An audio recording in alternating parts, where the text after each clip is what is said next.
Good evening, ladies and gentlemen. My name's Councillor White. I'm Chairman of the committee. On my left, I have my Vice Chairman, Councillor Jeff Bray. The other councillors who are members of this committee are sitting on the two side tables. They are the ones who will debate and ultimately vote on each application in front of us tonight. On my immediate left and right, I have the TDC officers, including the planning manager and the council's senior solicitor. This is a formal committee, and it's very important that the councillors can hear and debate all of the presentations, and I request therefore that you do remain quiet and don't interrupt the speakers. The order of business tonight will be no different to previously. Firstly, the officer will give a presentation. Then we'll have public speaking. It will be for and against. And then the parish and town councillor, and then the ward councillor, and finally the applicant. And then the officer is asked if there's any further comments that he wished to make. And the committee will then ask questions, debate, and finally vote on the application. We have a reasonable agenda tonight, which I hope we'll complete on time. And I must add that this meeting, as usual, is being recorded by the council and will be available on the council website in about 10 days' time. So those are my official notices. And we'll move straight on to the agenda. First item being apologies for absence, and we, looking round, have a complete committee tonight, so there'll be no changes there. Then we move to the minutes of the last meeting, which was just before Christmas, 17th of December. And I haven't heard from any committee member that there's anything amongst them now that's outstanding for errors and omissions, in which case, is it your wish I sign them as a true and correct record? Thank you very much. That I will do.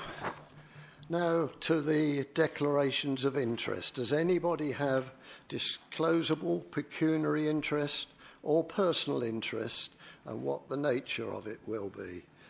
My Vice Chairman's already got his hand up, so Councillor Bray. Thank you, Chairman. Declaring interest in items 5A1 and items 7A3. I am a member of Frinton and Walton Town Council. I will caveat that at Town Council meetings I make a point of leaving during the planning session, so I am in no way predetermined. Thank you. Right, I can see in the audience, I can see at least two. No, there are three councillors there, two of which I understand will be speaking tonight, so we'll take them in that order. Councillor Gary Scott. Yes, Chairman. Declaration of interest of A2 plan application 18/01884/4 land to the west of Church Road, Elmstead Market. That is my ward. And the same for me as in Ambergins. Thank you very much. And I see Councillor Clifton is also going to speak. So, yes, Councillor. I am indeed, Chairman. I'd like to declare interest in agenda items 5 and 7, A1, planning application, and A3, planning application. I'm to all councillor for Kirby Cross, both on town and district. Thank you very much. Right. Now, I have not received any questions under Procedure 37 this evening. So, without any more ado, I think we can move straight on to agenda item 5, which those of you who've got agendas will be found on page 9. And it is for planning application 19/01269. This is a detailed application for land entered by 171 Thorpe Road and at the rear of 121 to 183 Thorpe Road, Kirby. So turn to Ms Newland, I beg your pardon, to lead us into it. Thank you. Yes, this is a reserved matters application, so the outline permission was allowed at appeal for up to 110 dwellings, and that included means of access to the site. So this proposal is for the full 110 dwellings that were allowed under the outline permission, and we're considering the remaining reserved matters, which are appearance, landscaping, layout and scale. The outline permission also included a section 106 as detailed in the report for education, health, public open space and affordable housing. This is the application site, so the approved means of access is here following demolition of 171 Thorpe Road, and then there's 3 points of pedestrian access, 2 here onto Thorpe Road and 1 here onto Chapel Lane, and you've got the railway along the southern boundary. You've also got a Grade 2 listed building here, 127 Thorpe Road, which is referred to in the report. So this shows you an aerial view. You've got 2 TPO groups, a group through the centre here, there are oaks and 1 ash, and then a group of oaks over on this side of the site as well. So these were photos from the time of the outline permission when it was still in use as a stables, and these were from when the application was considered in August and alternative reserve matters. So these are what you will have seen on site today. That's the 171 to be demolished. And looking out across the site, and these are the more recent bungalows to that eastern boundary with the TPO trees. This shows you the southern boundary of the railway looking across the site. And this is the footpath link between 22 and 24 Chapel Lane that links onto the Chapel Lane level crossing. So the report shows you that we granted reserve matters approval in November for this scheme following consideration at committee in August. This was for 105 units, mainly bungalows, but we had 3 blocks of 2-storey apartments here, and these 8 properties are all 2-storey semi-detached. The rest are bungalows. The layout is very similar to the current proposal, but the main change is that we've now got 100% 2-storey. These were the street scenes for the approved schemes. You can see the 2-storey and some relatively large bungalows, but all single-storey. So this is the current proposal before us. So everything's 2-storey. You've got 8 gifted affordable units in this corner, 4 2-beds and 4 3-beds in accordance with the 106. The proposal's been subject to quite a few amendments. We had failure to meet the back-to-back separation distances along the eastern boundary. They're all complied with now. They meet the Essex Design Guide overlooking criteria. We also had plot 1 moved forward because it sat down here in the site, so it now follows the Thorpe Road building line. And these properties were moved northwards. We've had an amended barn owl reptile mitigation strategy. That ecology is detailed from paragraph 6.53 of your report. The site's known to have nesting barn owls, small population of common lizard and slow worm, and a juvenile adder. Our colleagues at Essex County have reviewed all the ecological mitigation and are happy, subject to the conditions detailed in the report. There's also been tweaks to the detailed layout to improve relationship between the plots and so that the designs address the street scene better. You've got a play area here in the middle. This is the attenuation basin. And then you've got a combined foul and surface water pump station with a substation in that location. So this shows you the street scenes across the site. You can see a good variety of materials and design. We're happy with the detail of the proposal. And you can see from the layout here that all the TPO trees are retained as in the previous proposal. This is plot 2 at the access, which is referred to in your reports, paragraph 6.4. So we had some concerns about overlooking from this property to the 2 immediate neighbours. So the elevations have been changed. So we have a blank window and an obscure glazed bathroom window. And because it's a side relationship, there's no conflict with the criteria in the Essex Design Guide. There would be some overlooking of rear gardens, but it would be towards the the further end of the rear garden. So on balance, we're happy with that relationship. They've also put in extra planting to mitigate the overlooking. These are the affordable housing plots. As I said, they're down in this bottom corner, but they reflect the palette of materials and the detailed design across the site. And these are the other house types across the site. And the garages. This shows you the circular dog walking route that's required by Natural England to reduce the recreational pressure on the European designated sites so that people walk their dogs in the vicinity of the site rather than taking them off to the Ramsar sites in the area. And just an elevation of the attenuation basin and the play area here, which is in the north of the open space, and the pump station showing all the landscaping in that area. So you'll see in your reports that we're happy with the amended plans. They've been subject to reconsultation, and the proposals recommended for approval subject to the completion of the RAMS UU. Thank you.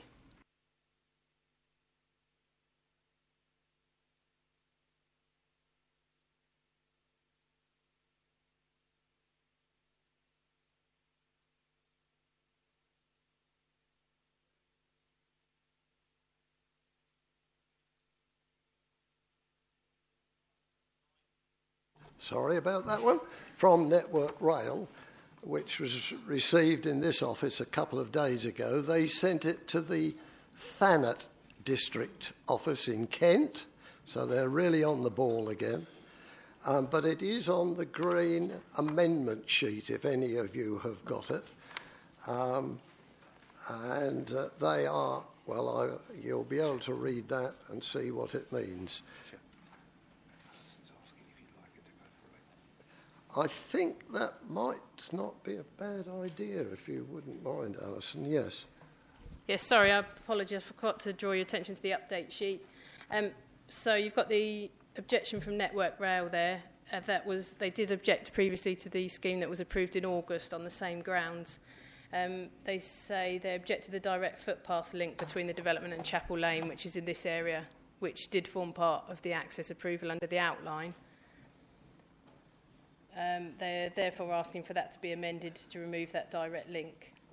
You'll see that I've made comment there that it did form part of the outline permission, and that it's obviously Network Rail's responsibility in relation to safety at crossings, and it is an existing situation where you've got the public footpath down Chapel Lane and over the crossing at the moment. Condition 17 of this current application, we're suggesting that we include details of railway safety within the travel information packs that the outline condition requires. There's also been another objection from a neighbour in relation to trees not being shown along this boundary to this property, but all the trees in close proximity that are likely to be affected have been shown. And another comment from a neighbour with providing photographs of birds. So we've identified those as a kestrel and a common buzzard, which are protected species, but we have no evidence that they've been nesting on the site. So condition 14 of the outline permission would control that we need up-to-date ecological surveys before they can commence development, so that would be covered by the existing condition on the outline permission.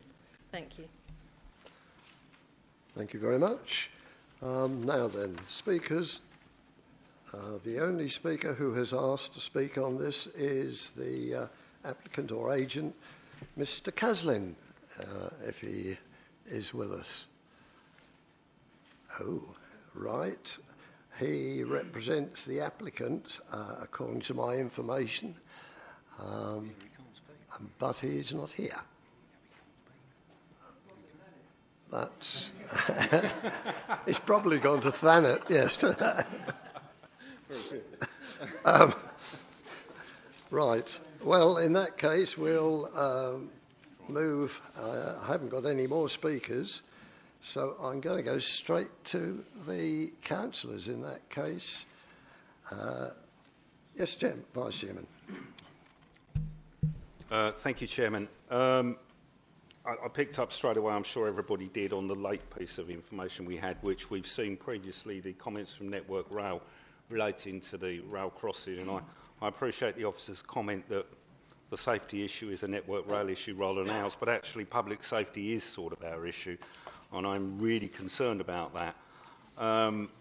Quite clearly we're looking at 110 houses, potentially 50 or 60 children of varying ages.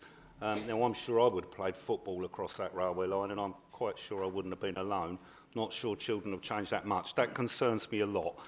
I really, really dislike that access. I suspect I'm not going to be alone. Is there anything we can do at this stage to remove that access down by the railway line, please? Right. Yes, Councillor Alexander. I think Councillor Harris, you indicated first, I'll give way. Yes. Thank you. Okay, well, I just wanted to say I share the concerns of Councillor Bray with that level crossing. When we had a look at it today, I mean, it's clearly a danger area. The concerns of Network Rail will obviously be that road or the footpath from the proposed new estate will give easy access from anybody that wants to come off of that, and they're almost directly straight onto the level crossing. There will be, clearly a number of children. I think that the safety of children in particular must be a priority of this council, must be a priority of this committee, and I would be very happy to follow the recommendations by Network Rail and have that pathway actually closed. I did notice actually when the officer did your presentation that you I think I'm right in saying you put the route for the dog walkers, that they actually went down that route, I believe, which is right there. So just on a if we were mindful to recommend closure of that, how would that be affected by that route there? And I'll come back if I may. Thank you. Right. Now, I've seen 3 late arrivals. Is one of you Mr. Caslin by any chance? Yes. Ah, right, sir. Welcome to the table. I'll hold the debate at that point. Well, we wondered whether you'd gone to the same place that the reply was sent to, i.e. Thanet, which was rather deferred the issue. Are you aware now of the Rail's comments? Yes. You are? Good. Yes, okay. we are. Right, so it's yours and 3 minutes, please. Thank you, Chair, and good evening, Councillors. Apologies for my late attendance here. I'm just here, really, I don't want to cover anything that's in the officer's report, but I do just want to make some brief statements, really, about our application. The Reserved Matters application you're considering this evening has been the result of a detailed process working with both officers and consultees. The original plans we submitted have been amended as a result of comments received, and we have sought to accommodate feedback from residents where feasible within the parameters of a Reserved Matters application. As a result of this process, our detailed design makes great improvements on the consented scheme with enhanced landscaping and greater separation distances between the new and existing properties. Our scheme is wholly policy compliant, and we have made steps to mitigate potential impacts on existing residents that go beyond the previously approved scheme. Taylor Wimpey acquired the site after an outline application was approved, and we've had to work within the parameters of that consent. Taylor Wimpey did hold a post-application public exhibition in relation to this site. We do this for all our schemes to engage with the local community and seek their opinion on proposals. We acknowledge that there have been some objections to the principle of any development on this site, but as has been explained in the officer report, the principle of development is set. The details this application addresses have been carefully considered to mitigate impacts on existing residents, wildlife and ecology. Where houses are near existing homes, measures have been taken to protect amenities by stepping new dwellings back further and aligning roof pitches sympathetically. Additional trees will also be planted to protect the privacy of both existing and new residents. Access to the site was agreed at the outline stage, and there has not been an opportunity to vary this within this application. Our pre-start production manager has been liaising with a number of existing residents and neighbours, and the position on access is understood. We are aware of the issues surrounding the level crossing, and we will continue to work with both residents and Network Rail to explore additional arrangements post-planning. As the planning report stated, we have refined the highways layout in response to comments from the local highways authority. Internal roads, footways and parking provision are fully policy compliant. The accesses, both pedestrian and vehicular, are already approved under the outline permission. We have also commissioned further ecology reports to provide the best possible mitigation strategy. The measures we will take are detailed in the application and include new reptile receptor areas and fencing, as well as the provision of 2 new barn owl nesting boxes. These measures, alongside the financial contribution towards RAMS, have been considered by the county ecologist, who has concluded that it's an acceptable approach. Aside from the benefits of providing much-needed homes and tendering, there are also additional benefits to the wider area. In line with the outline consent, there will be 8 new homes gifted to Tendering District Council, and through the Section 106 agreement, we will also be making significant financial contributions towards both the Education Authority and Health Service to improve services for new and existing residents.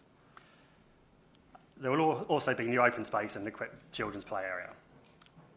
In conclusion, Taylor Wimpey are extremely proud of the scheme you are considering this evening.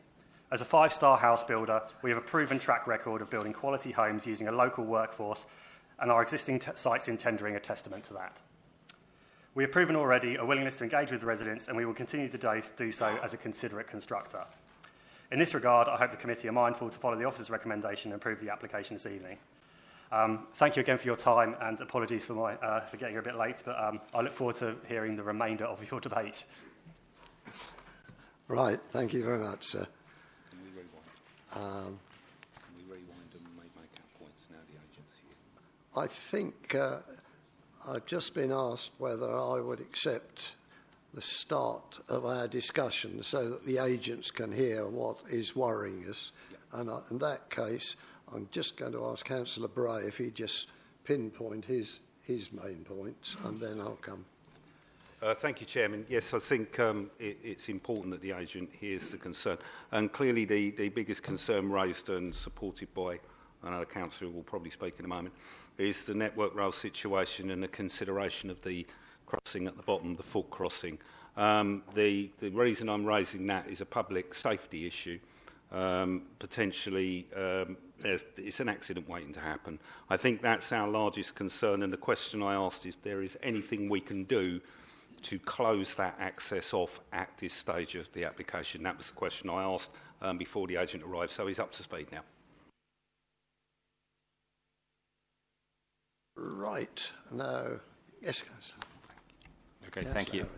And just to repeat what I said, that I share the concerns by our Vice Chairman, Councillor Bray, with regards to this access point, which gives easy access to the level crossing, and that it is the priority of the council to look after public safety, and in particular children's safety.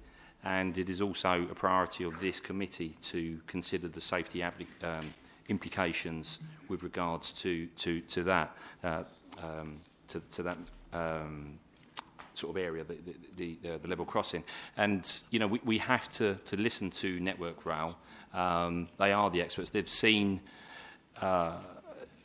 examples where accidents have occurred.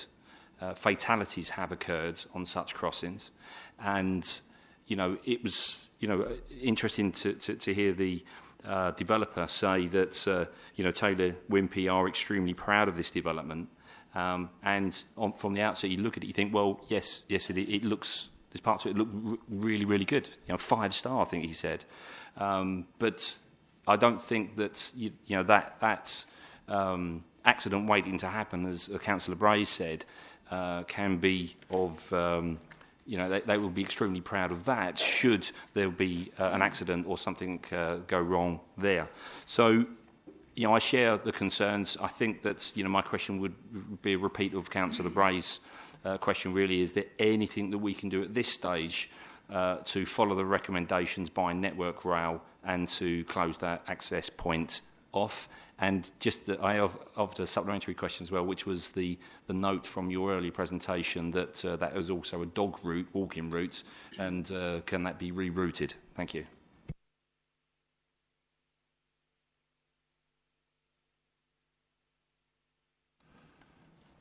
Chair, I wish to speak along with my colleagues on the Chapel Lane, but also to introduce other issues at this time. I continue to do that? But here, I have a document here that's come from Network Rail. I think this one landed on its chosen site. And that was on the 11th of the 10th, 2019, in which as part of the statement says, we do object to a direct footpath link between the development and Chapel Lane Network Rail, are concerned that the direct link will provide a circular walking route and increase the recorded risk level at the above crossing. Network Rail therefore asks the applicant to amend the current proposal and remove the direct link into Chapel Lane, which would mitigate the additional risk posed by this development. Now, it's obvious that most of the people who are sitting on the committee tonight, I think, when they speak, Chair, you'll agree that they have seen this and looked at the level crossing. It is certainly very exposed. When you have one or two kids jumping over the top of the stile and keeping themselves in lots of trouble, it's a vast difference in having a housing estate there when the groups of children are much more in abundance. And little gangs appear. Knowing that, as a kid once, I was, believe it or not. So I'd like to ask a question first of the officers. At the Chapel Lane link, is there a known public footpath there?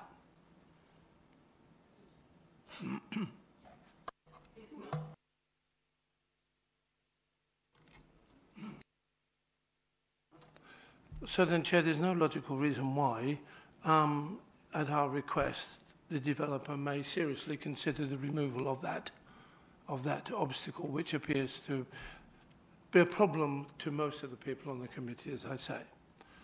Now, the other thing goes around my favourite, of course, are the trees. And on page 20, under landscape and ecology, it states new dwellings will be built in close proximity to the mature oak trees that are in the adjoining gardens and may be detrimental to the tree's health and retention. Of course, today, with modern building techniques and materials available, we can overcome these kind of difficulties. Would it be within our remit to ask if this happens and those trees are in imminent danger from the developers, machinery, etc., that we can get some root binding on there to protect those, to allow them to mature on? That's that one. And where are we? Page 30. Page 30 under ecology. Over the years, I've read many of these agendas, and reading this has quite taken me by surprise to actually see this in here. I always think if you're going to make statements, you need something to back it up with. And under page 36.55, one representation has claimed that a local resident has previously observed workmen carrying out activities intending to frighten barn owls. It goes on, it's there in black and white, I suppose we've all read it, and I find that really hard to take on board. It's a criminal offence and punishable by 6 months imprisonment. It's a mandatory sentence under the Wildlife Act 81. So with that, I brought that up because I think it's very important that we remove that from the agenda and our thoughts. But apart from that, at this moment, I think that's it. Thank you.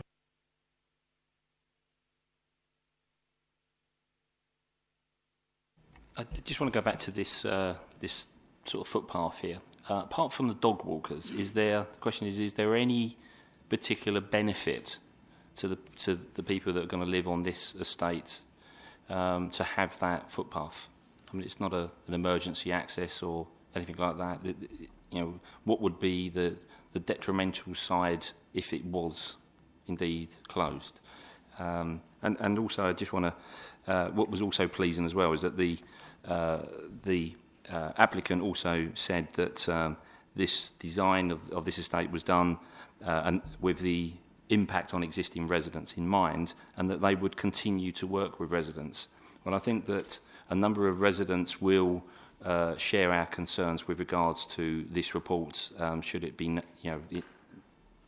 wider known that the Network Rail are actually very much against this.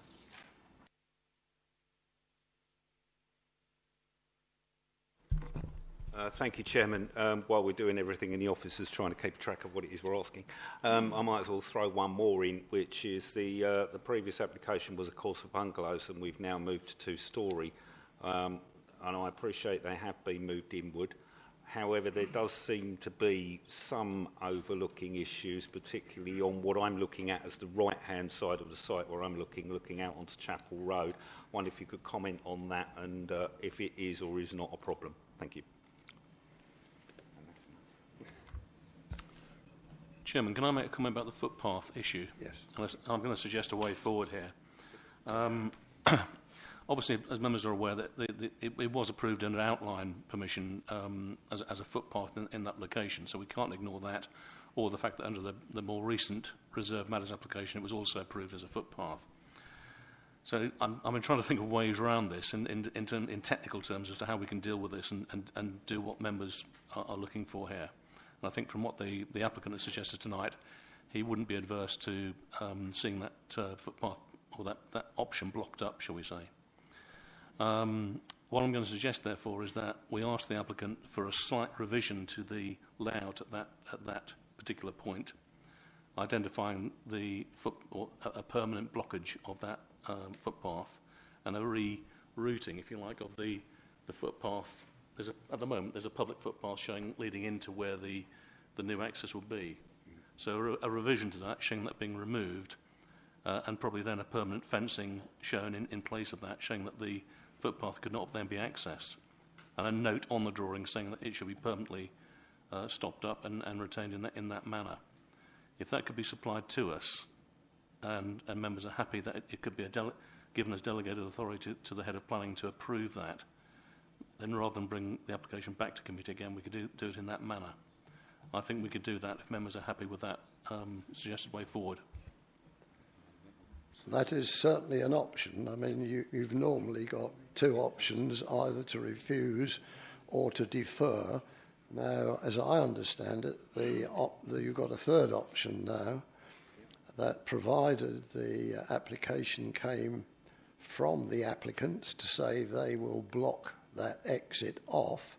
If that happened, then we'd still give our head of planning the chance to approve it, provided it came. That would overcome. That would be certainly one way. I mean, we're not going to, unfortunately, stop people using that railway crossing, whether it's an official footpath or not. You see, it is used by the sty that we saw there this morning. So anybody coming down Chapel Road can still go across, but at least they won't be coming from this estate, which is, I think, rather essential.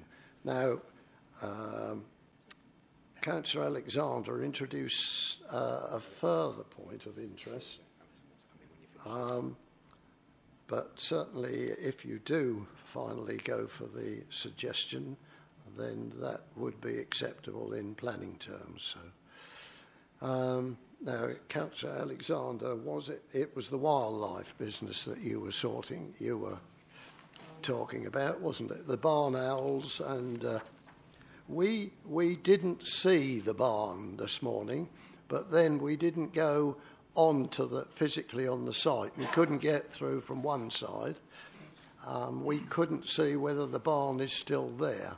So I don't know whether anybody has seen it. Yes, Alison, perhaps. It is still on the site, so I assume you viewed it from the gap down at Chapel Lane, did you? Yes. Yeah, so it's quite a distance from there, and it's really low. You wouldn't expect them to be in it. Right. It's kind of 2 metres high, so I wouldn't expect that you'd be able to see it from there, but the applicant's confirmed it is still there. Right. Yes, Councillor Alexander.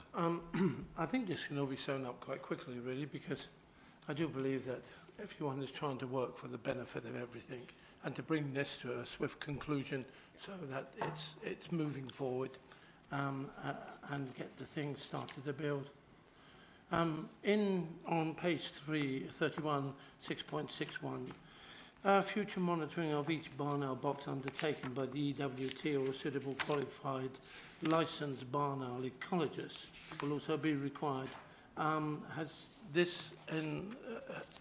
any of this been put forward? I believe I was told that nothing can be put forward or moved on until the applicant has agreed what we've agreed, and then that moves on with the applicant's thing.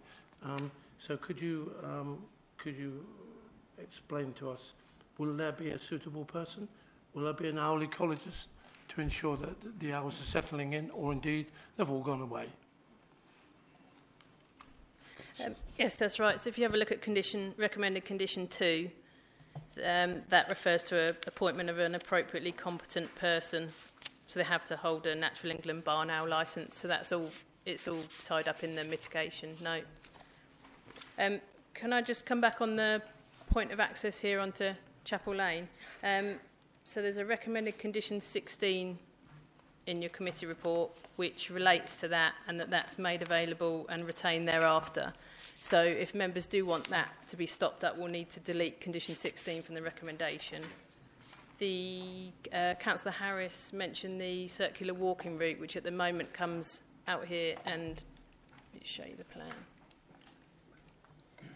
Comes out of that point, but I'm sure the applicant would be happy to change that to one of these other pedestrian accesses and then to link to that point. It already exceeds but it's almost double the minimum that Natural England require, so I'm sure that won't be an issue.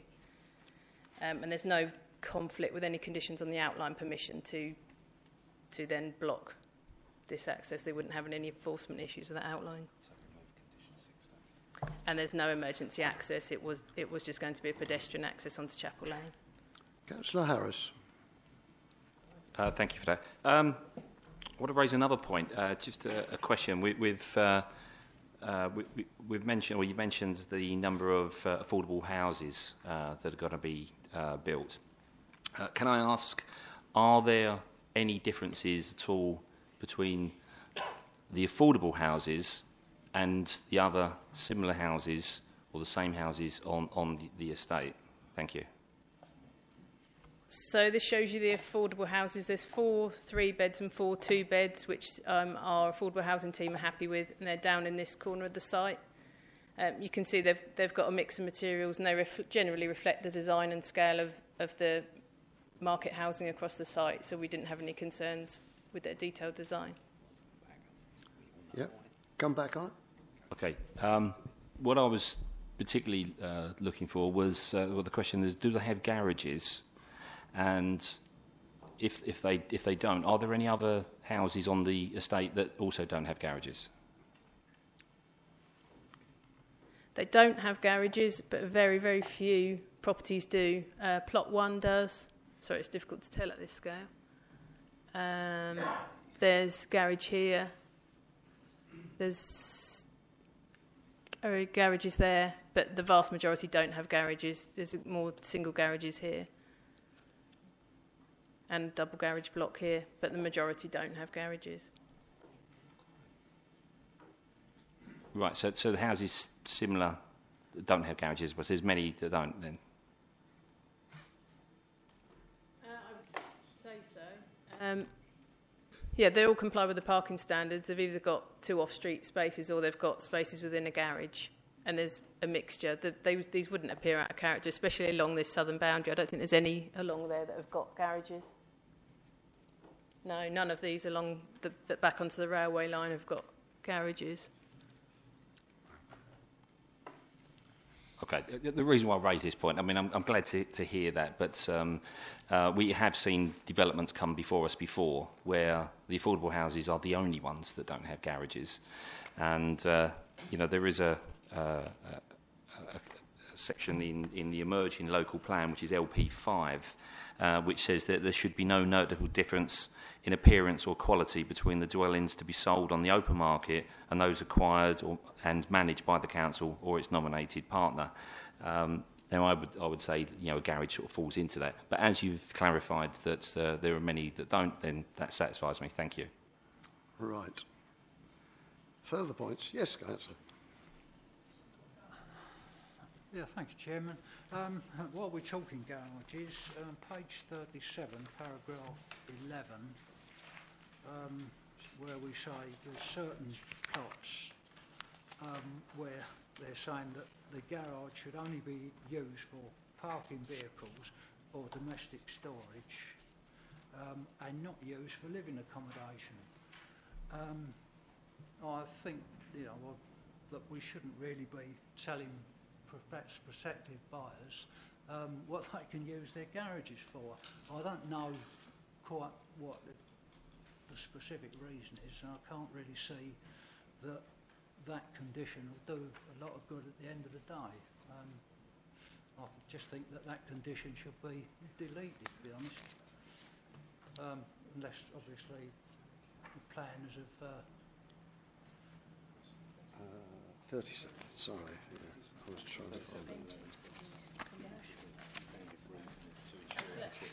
Yeah. Condition 11 of the recommendation you're talking about, and that actually identifies which plots have got garages for Councillor Harris. We've put that condition on because the garage space forms one of the 2 parking spaces, so if they had their normal permitted development rights and decided to turn their garage into a games room or something, then they wouldn't have enough parking, and that would put pressure on the on-street parking, so that's the reason for the condition. It answers that point. Now then, yes, Councillor Thorpe. Thank you. I think you forgot about me. I had. Never mind. Network Rail again, but a different issue. Condition 20 seems to be conditioning the applicant, if I'm reading this correctly, to repair or replace Network Rail's fence on Network Rail's property. Could the officer confirm that is what this condition is doing? And I might come back depending on the answer. Thank you. Yes, so that condition's come about from the British Transport Police consultation. They said no objection subject to a condition requiring an assessment and potential upgrading of the fence that forms the boundary to the railway line. So it didn't come from Network Rail, but obviously it's something that we want to discuss with them to make sure they were happy with the fence. So it's part of the fence may need requiring, but part may not. So it's that we can consider that under that condition, and where it's needed to improve the quality of the fence or the strength of the fence along there to prevent people accessing the railway. Right, yes, carry on. Yes. Thank you. Yes, I knew it was British Transport Police. Thank you. Is it Network Rail's fence on Network Rail's property is the question I was asking. Thank you. Yes. I'll keep it simple. As far as I'm concerned, Network Rail have a legal responsibility for the safety of passengers, staff and people adjacent to the railway lines, under the Health and Safety at Work Act, obviously, but also additional rail legislation. If this fence is at fault at present, and the BTP think it is, they should have reported that to Network Rail, who should have remedied it. I'm not sure why the applicant is being conditioned. Thank you. It's a good point you raise, I think, but I don't think we can have too much of an answer on that. We didn't have a consultation response from British Transport Police and the application that you considered in August. We didn't directly consult them, but they've contacted us with those comments. And obviously it's something that's been brought to our attention, which is why we've imposed the condition. But if members think it's not necessary or reasonable, then you could reword it or remove the condition. Thank you. Well, my thought, it is described as being reasonable elsewhere in the officer's report. Paragraph 6.74 says it meets the 6 conditions, one of which is reasonable in all other respects. I don't think it's reasonable. Thank you. Councillor Alexander?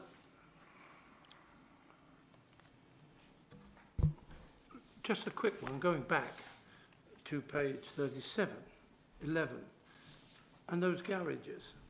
May I ask, are you saying that, maybe I picked this up wrong, okay, that permitted development rights are being removed in respect of these garages and moving them into a different, into a different shape and form? Is that what you're saying? They can only be used exclusively for what is written down here? Yes, if we didn't put that condition on, then they could use those garages for any reason. They may use another room in their house, and they could have it as another ancillary bedroom or playroom or whatever. So we needed the condition to retain it for parking because they haven't got sufficient off-street parking if they lose the garage. So within the permitted development rights, does it literally, what you're saying is it only affects the garages. The rest of the property would not be affected, and if they wanted to put a conservatory on, for example, or something like that, they would be able to make that in the normal way through application and approval. Yes, that's right. And we're not recommending any other permitted development rights be removed. Right. Now, considering the discussions that we've had so far, I don't have any proposal that we should go ahead on this yet. So, Councillor Harris. Okay. Obviously I've got concerns about the footpath, as I've said, but I actually like what I heard from the planning officer with regard to the third way, which puts a requirement on the officer or gives him the ability to actually approve this, subject to the applicant issuing new plans, which closes that off. So I would like to put that as a proposal that we accept that on those grounds, please. Thank you. Do I have a seconder? Yeah. Yes, I do. Yeah, Chair, I'm happy to second that on exactly the same basis that Councillor Harris has put forward. So providing we achieve that, I'm happy to second.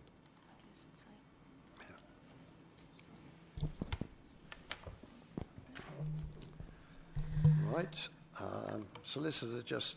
My suggestion would be that you would we would incorporate some wording regarding that subject to as the first point on the recommendation, so that it would say something like that the head of planning be authorised to grant planning permission for the development subject to, and then we will include some wording regarding what the applicant is required to submit in writing and the revised layout, and then it would follow on with the usual wording of that recommendation.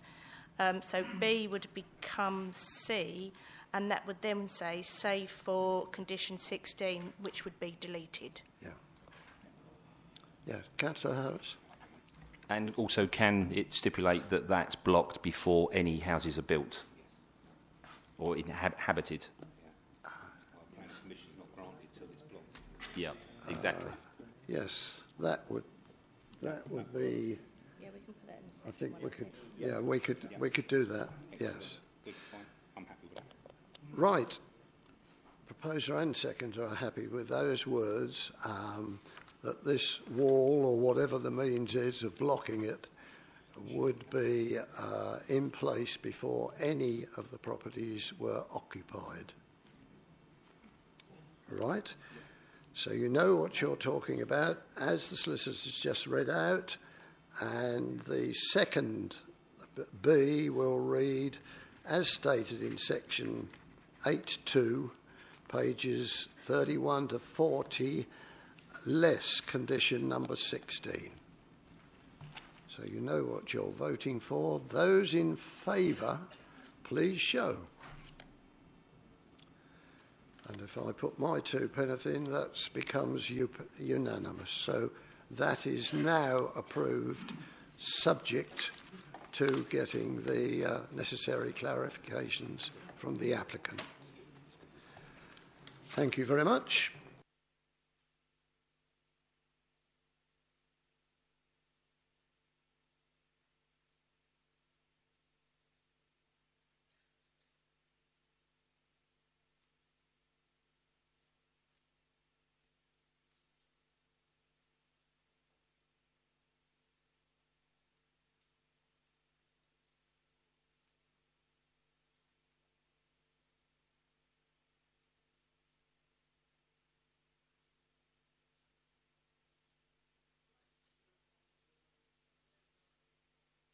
Agenda item 6, that is page 43.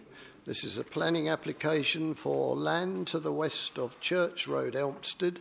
It's application number 18/01884. This is a full application, and I'm going to turn to Mr. Faulkner to present this.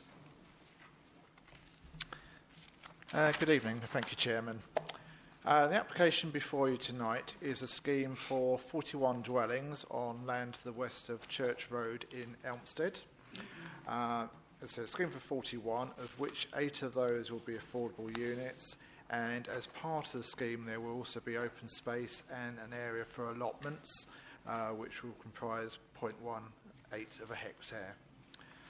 Development of the site has already been established by a consent from 2016, 12th of December. That was a scheme for 20 dwellings, but at that time it also incorporated a community hall, playing fields and allotments. Subsequent to that consent, there was another scheme in the village. I'll actually put it in context, if we have one. So the scheme before us is the site up here, and there has been a further consent that was allowed on appeal for a site called Charity Field to the south side of the village. That was a scheme for 20 dwellings, a new community hall, allotments and public open space. So by inference, both sites were actually providing the same community benefits in terms of community hall and open space.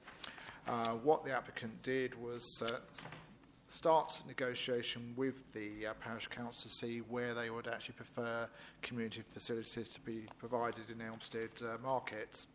And from those discussions, it was ascertained that the parish had a preference for a new community hall on the land called Charity Field. And also, as part of that, there will be playing fields in that location as well, which kind of fits in with the secondary school that sits opposite as well. So potential dual use there. Going back. So as I said, the site is here to the north of the village, served from the road to the east, which obviously leads down to the main junction in the centre of the village. Ribbon development along this stretch of road. The nearest property is the vicarage, just to the south of the site, and beyond that and behind it, or just below to the south, is the current cricket club. And you also have a primary school on the western boundary of the site. To the north is open countryside. There has been a small scheme of development that was allowed not that long ago to the west of the site as well. Site more in context in terms of an aerial view, again showing the cricket club to the south, the vicarage, newer development, and the primary school to the west. This plan is showing the emerging local plan in terms of the settlement boundaries, and as you can see, members, that does actually include the site as part of the wider boundaries from what was in the adopted plan, which obviously excluded that site at that time. This is a site looking westwards across the site from Church Road. Primary school just is seen in the background there. This boundary here is with the vicarage, with the cricket club also along that boundary. View looking northwards across the site. In terms of the edge of the development site, it's demarcated by a slightly more scrubby edge there, and that land beyond obviously remains as arable farmland. That shows the vicarage, as I said, to the south of the site, and behind that is the cricket club. This is a view looking northwards along Church Road.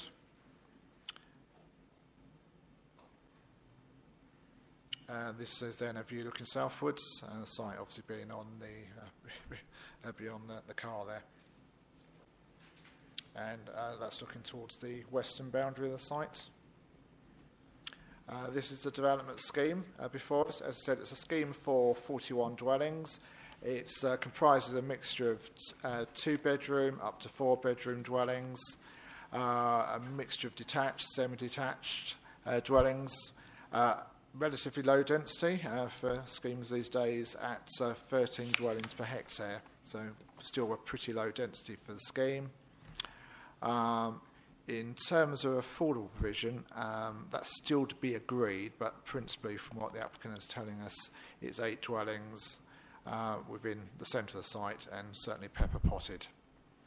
One of the questions that possibly may come up later is in terms of garaging for those. I accept that those dwellings won't have garages, but again, there are some of the private units that won't have garages either. So again, whilst the affordable housings won't have garages, there is some of the private units that won't have garages in this case either. The allotment provision to the southeast corner or southwest corner of the site. Obviously areas of open space as you come into the site, which obviously helps pepper pots the scheme and integrate it with obviously the more rural nature of Chapel Lane itself. Traditional form of dwellings, obviously showing chimneys, very vernacular in form, very traditional in form, as prescribed by the Essex Design Guide. It's principally 2-storey. There's not 2.5-storey on this one. There will be 2 bungalows provided within the mix as well. Obviously the garage provision. Some of the street scenes across the site. And I think this obviously helps articulate quite good separation between the dwellings, so it kind of confirms the low density nature of the scheme. The scheme is just showing the drainage across the site. As part of it, the green area there is a swale feature, the lowest point of the site. This is Chapel Lane. As part of the scheme, as we saw from the photographs, there isn't a dedicated public footpath along this section of road. So on this, almost like the yellow brick road, I think, this dedication of new footpaths running down part outside of the vicarage, and then further down it crosses the road, and then it will continue into the existing footpath network along Chapel Lane itself. More widely, in terms of Section 106 agreements, as with other schemes in this district, there is a requirement for financial contribution towards RAMS. The scheme is looking to provide $400,000 towards the community hall. That's obviously in lieu of the provision on the site. There will still be provision for education contribution from the scheme of $172,000. In terms of affordable housing, we are looking at 20% rather than 30%. As part of negotiations on the scheme, there was a viability assessment submitted by the applicants, which we took independent advice on. And in terms of the delivery of the scheme, to actually afford the $400,000 towards the community hall off-site, there has been a need to adjust the affordable housing down to 20%, and the education contribution is slightly reduced as well at $172,000. But that will deliver a financial profit for the developer at just over 15%. We had this debate at a previous committee. In terms of national guidance, there is a range of 15% at the lower level up to 20%, and clearly in this particular case they are at the lower end to actually make this viable as a scheme. And officers, given that advice from independent advisors, are content with the contributions that are being offered in this case, particularly given obviously the community hall. There will also obviously be allotments still provided on the site as well as part of this development. The officer recommendation is for approval. Thank you, Chairman. Thank you very much. Now we have 4 speakers on this one. Call Mr. Fairweather, please, on behalf of the Community Centre Committee. Welcome, Mr. Fairweather. Once you get yourself settled and the microphone on, you've got 3 minutes, as you appreciate. Thank you, Mr. Chairman, fellow councillors. I'd just like to say this evening that we're very grateful for Newell Homes in going forward with the £400,000 that the original developer Knights put forward, and it's a project that's been ongoing in the village for about 12 years now, and it's something that is sorely needed for the village, because the current building is a Victorian primary school which is getting beyond its sell-by date. So on the back of this, we're also going to have a playing field and open space associated with the new building. So I would like you, if you were minded, to approve this evening. My concern now is that because of the viability study that took place, and I think it was about 18 months it was going, we've now got the situation where the charity field, which is the other site that was mentioned, where they are going to build a new community centre, has now started. We were under the impression that we would have this money at a similar timescale to the charity field site, which events has overtaken that. So I would just like to ask the question this evening is if we've got to have a Section 106 agreement for this, if you do approve it this evening, is there any way of putting in there some form where we get the money fairly early in the development so that we could guarantee that we will get a much needed new community centre for the village? That's all I've got to say. Thank you very much. Thank you very much, Mr Fairweather. Now, I don't know whether Councillor Paul Beard has managed to get here. He has. Good. There was some talk he might be a little bit late, but he's got here. That's splendid. Thank you, Mr Chairman. Yes, I'm Paul Beard, the Chairman of Elmstead Parish Council. On behalf of the Elmstead Parish Council, I confirm our acceptance with some comments in regards to this development.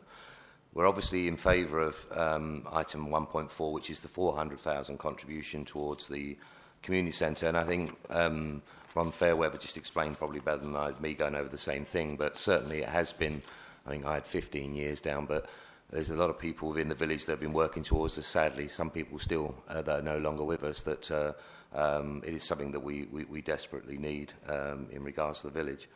However, we are still short of funds, and this original application was a tilted balance in regards of this contribution or haul, as you heard.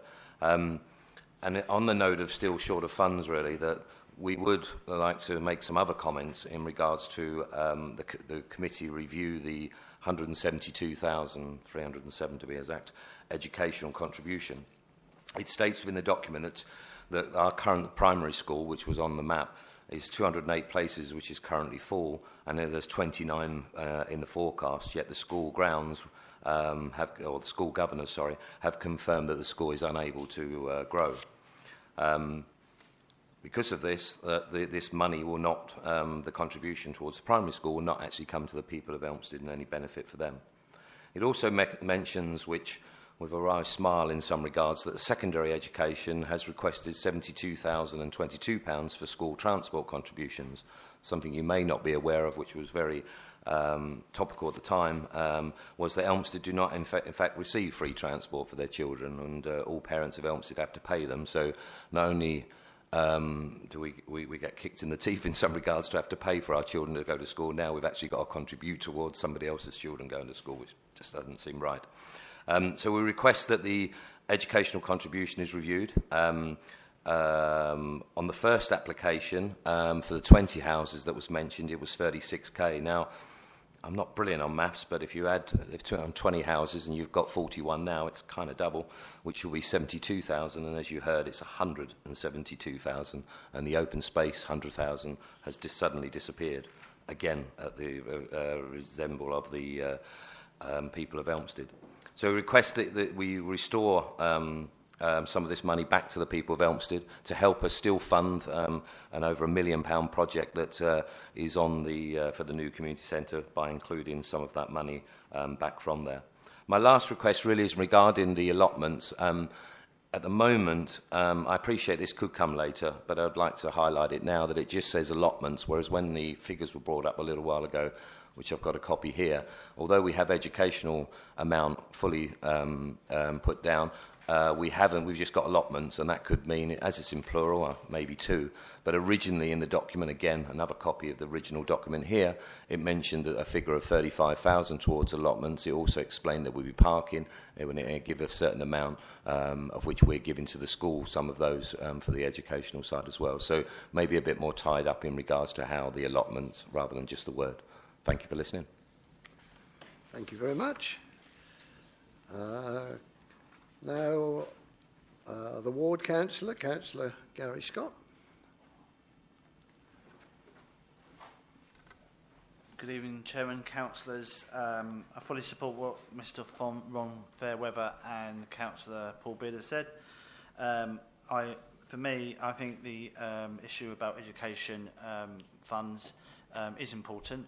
Considering in the grouping, Great Bromley School is full, Elmstead Market School is full, Alsford Primary School is getting full, and Freighton and the Thorrington area don't have a primary school. So in that grouping, they're saying that the money will go in that area, and I think that money should be reassessed and maybe put towards the community centre.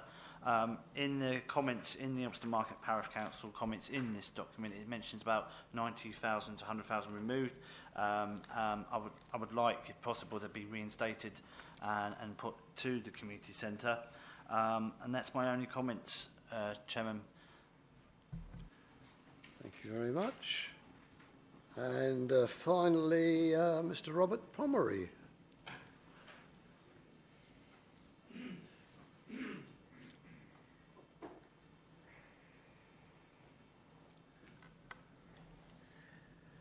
Good evening. My name is Robert Pomeroy, and I'm a Chartered Town Planner representing the applicant. The applicant purchased the site with the knowledge that 20 dwellings could be built alongside a village hall, which had a budget cost of $400,000 written into the legal agreement at that time. Once it became apparent that a second site within the village also received planning permission with the village hall site, the parish were approached by the applicant to learn where they felt the hall should be built, as 3 halls in the village didn't make any sense.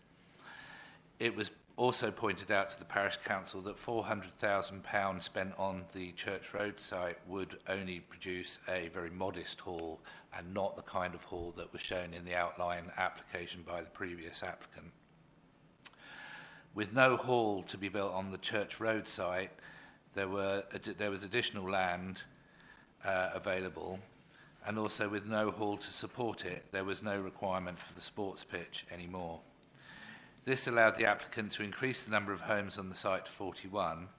It was also the case that the original 20 houses shown at the outline stage were very large homes, and in preparing the current scheme, these large homes were reduced significantly, which of course allowed more room to increase the number of smaller homes on the site, so they were more accessible to, more affordable and more financially accessible to local people.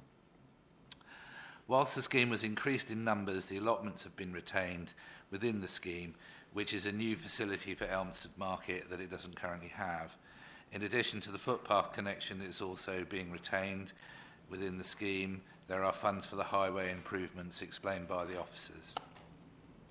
Even though there were more homes on the site, the density of development at just 13 dwelling per hectare is very low, and schemes of this nature are usually closer to 30 dwellings per hectare.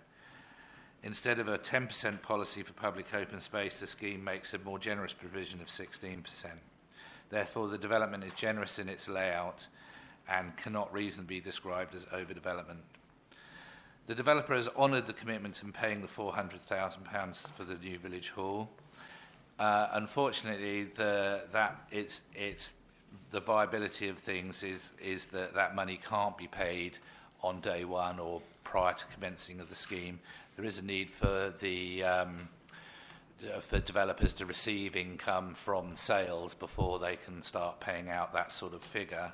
However, applicant is keen to crack on with the site as soon as there is a permission, so we anticipate the availability after about the first half of the scheme being built is probably 18 months away, so it will come as early as possible. In terms of the contributions, the viability assessment effectively says that the scheme can support 572,000 plus 8 affordable units. Now, it's really up to you as a committee how that's spent, whether there are less affordable units and more money is directed towards something else, whether the affordable housing is commuted into a payment. That flexibility is with you. Thank you. Thank you very much. Anything, Mr. Thorpe, to add? Or? Thank you, Chairman. I think Mr. Pomeroy has probably answered the question, because I think that was going to be raised in terms of when the 400,000 contribution towards the community facility would come forward. The applicant has today confirmed that will be at essentially 50% of the scheme, or 20 units, the first tranche payment, and the rest obviously prior to completion of the final unit on the scheme. In terms of how the monies are spent, that is correct. If members are minded to feel that the money would be best attributed in a different way, that's something that obviously can be considered during the consideration of the Section 106 agreement. But obviously bear in mind, in terms of both education and affordable housing, the education contribution is lower than what would be the policy compliant provision. Just to equate that, what education did say is they would actually require circa around 188,000 towards primary education and 71,000 towards secondary education. So that equates to about £260,000 worth of contributions if fully compliant.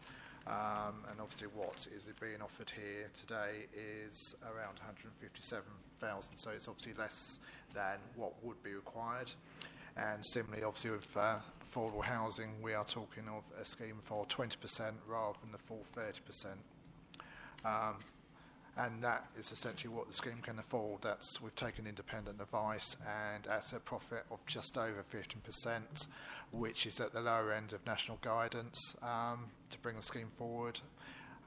With obviously allotments and everything else that goes with this scheme, that is what is on the table, and it's being supported by officers at this stage. Thank you. Thank you very much. Councillor Bray. Thank you, Chairman. I'm looking at this one. I've listened to the comments regarding the educational funding, etc. It's been pointed out by officers it's already lower than the normal requirement would be. So I can't see anything wrong with that. And I'm looking at this development quite hard, and I spent a little while looking at it earlier in some detail and reading the various bits, and I see this as actually an example of a good application, to be honest. The density is really good. There's footpaths put in, there are allotments built in there, the properties look well designed. The parish are in favour, and we don't often see that. It provides a large amount of money for something that the community clearly needs, and gaining the 20 house trigger that we just gained as well, or we've just been brought forward, I think just adds to it even more. I'm struggling to find anything I don't like about this, to be honest. And therefore, Chairman, subject to further debate, I'm quite happy to propose approval. Thank you. Councillor Alexander.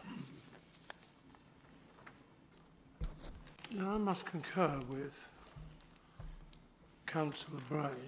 I've also been through this in quite depth and read it again and again. Putting aside the financial issues, which we're not here to determine, or how we're going to spend it, that's not our remit. It appears to me something of a win-win situation. The local hall committee wants the new hall for the local people, and by growth, the village will grow, and that's a good thing. So therefore, I'm prepared to second this, because after the other statements we've made, but I'm prepared to put my name forward and second that. Right. Unusually, but I'll add my two penneth. I too like it.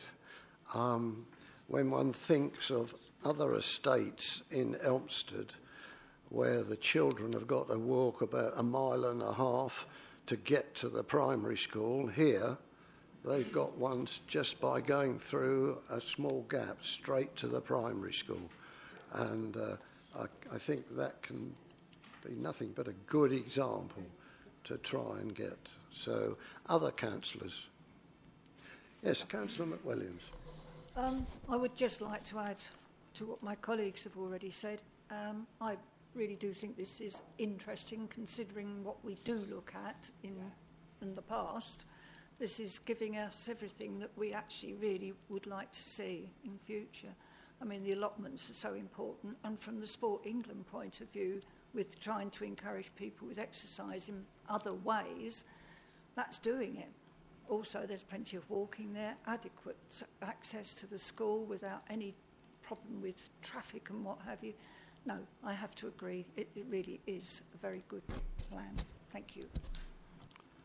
Any other speaker? Councillor Harris? I'm just going to add my penny to this as well and say that I think that this is a really good development. It's really good to hear, you know, the locals that are in favour of this as well, and those that we met today were in favour of it. I particularly like the potential for the school to be involved in the allotments as well. I think that's really good, and there was an indication today that that was going to happen. Perhaps the officer could actually just confirm how many allotments. I don't know if you've got that detail yet. I know there's an area for allotments, but how many are actually being proposed, just for information purposes there. I do share some of the frustration with regards to the financial contributions. I do share the frustration that the affordable housing is only 20%. However, looking at the overall scheme of things here, I do accept, having gone through this in depth previously, about the 15%. We take it as read that that's what the officers have seen and agreed. Therefore, I'm happy to add my support to this. Thank you. Any further comments? Doesn't seem anybody with either contrary comments or others. Councillor Bray? Peter asked Trevor how many allotments. Right, that was a good question. Yes. Thank you, Chairman. I thought I'd come prepared for all questions tonight, but unfortunately, apart from the area, 0.18 of a hectare, I must admit I'm not an expert in what plot sizes. I know they do vary. I've had some experience on other schemes in the past, but I can't recall what that would be at this stage, I'm afraid. There you see, a well-prepared officer would know how many rods, poles or perches make an allotment plot. Right, I have a proposer, I have a seconder. Those in favour of this proposal, please show. That is unanimous. That application is approved, subject to the conditions stated in section 8.2. That's conditions 66 and 73 on your agenda. Right, thank you very much.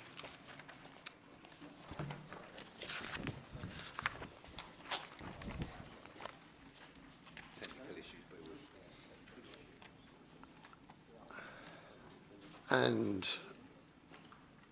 seeing the lights dip when we have gales outside like we've got tonight, I just hope we get through before the lights go out. But there we go.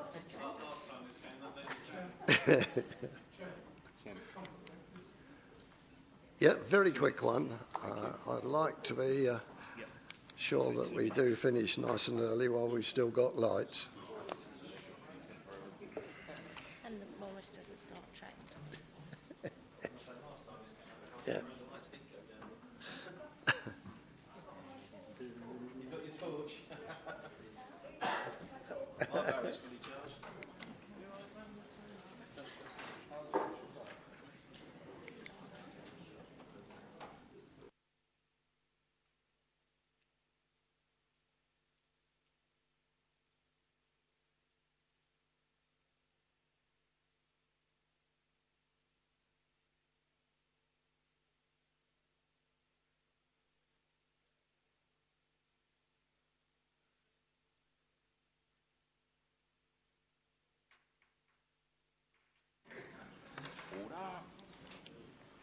Agenda item 7 we're on to now. This is the planning application for land east of Halstead Road, Kirby. It's planning application 19000283. This is a full application. And Mr Faulkner gets this one, I think. Thank you, Chairman. The application before you is an application for 13 dwellings with associated infrastructure and landscaping on land east of Halstead Road in Kirby Cross. As members are aware, this is part of a site that was granted outline consent on appeal for 240 units. If we take that, go beyond that. So the outline approval, as I said, was of 240 units, of which there was part of it which was actually set aside for a community hub, which could be either a care home for up to 40 beds or as a medical facility. And as part of that area of land as well, an area was given over for a car park, 30 spaces. And that, as members have already seen on the site visit today, I'll go back to the photos in a minute, was actually provided really at the request during the consultation on that application, issues with parking along Halstead Road for the local primary school, and this 30-space car parking area is essentially for pick-up and drop-offs with regard to that school. And having gone up there this afternoon, clearly it was in part being used for that, although I noted a lot of parents were still parking along Halstead Road, perhaps because it was raining and probably weren't inclined to walk that far, but that's certainly why that's actually been provided on the site. Going back, this shows the site in its context. As said, the blue land is the land ownership, but in terms of where the 13 dwellings will be placed on the site is within this area here. As you can see the ribbon development along the Halstead Road there, and the primary school sits in that location just there to the west. Again, shows it more in the context of the aerial view. In terms of photos, obviously the development on the site is now advancing. 3 phases of the development have now been approved in terms of reserved matters. Which I think equates to around 168 of the dwellings on the 240 have now already been approved at detailed stage. And the nearest one is, which is really part of this, the first 48 was phase 1, and that's being developed just beyond where beyond sign-in to the south of that. The car park area I was actually just referring to is in that location there. And as I said, it's principally been set aside for the use of parents dropping off and picking up for the local primary school. The boundary there beyond is with the neighbouring residential dwelling to the north. This is a view looking eastwards across the site. You can just about see where the new development is already started on phase 1. A view across the car park, and the 13 proposed housing will be in the area of grassed area at the moment, up to where that hoarding is. Again, showing the car park area and the northern boundary of the site with the neighbouring residential property. And that's a view looking back towards Halstead Road with the car park and the area of land for the 13 new dwellings. And just another view again of the access road and what we just described. That was the outline consent. In terms of the outline consent which was allowed on appeal, it was purely for access to the scheme, but as part of that, the inspector did actually impose conditions that tied the scheme to this parameters plan. So in terms of the area we're actually talking about today, that darker area was, it's probably hard to read, it probably easier on that big screen, but as a community hub. And the application, as I said before us, is now for a scheme of 13 dwellings. As part of the submissions, as part of this application, clearly there needs to be a justification why the applicant wasn't looking to bring forward the community hub, which could, as I said, either be used for a medical facility or as a care home. In terms of that, they have put submissions, and it's appended in at the back of the report.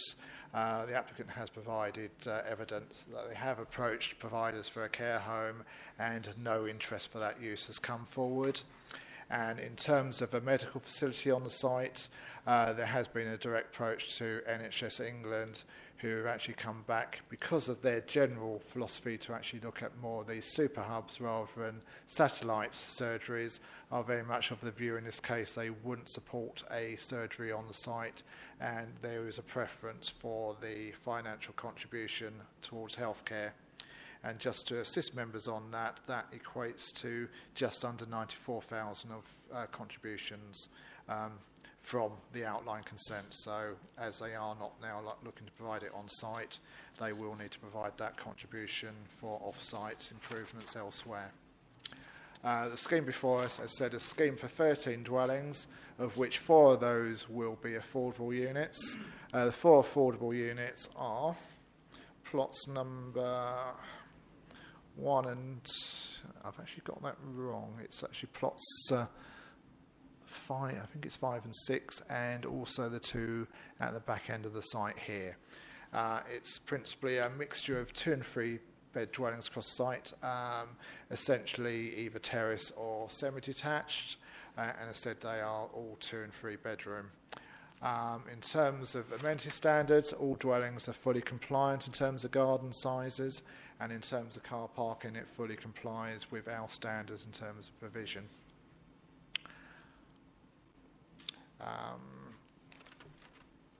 As part of the scheme, there is a need, again, because of habitats, provision for RAMS contribution, which is 122 per dwelling. So that equates, in this case, to circa about 1,600. There is also a requirement for open space contributions in this particular scheme. That equates to around 164,000. So in terms of Section 106 contributions, it's circa 165,000, plus the 4 affordable units. And the recommendation is for approval. Thank you, Chairman. Thank you very much. Now, I have got a speaker against the application, Mr. Steve Brown.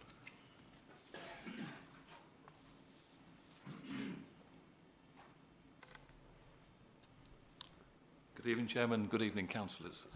I'd appreciate if we could leave that picture up because I think it would be quite useful to refer to. First of all, thank you for the opportunity to speak. My name, as the Chairman just said, is Steve Brown, and I own Willow Farmhouse, which is the property right next to the development you can see with a swimming pool in the back garden. Given that permission was only granted to build on that particular piece of land on the basis it would be a healthcare facility or a care home, like every other local resident, I would prefer the houses were not built at all.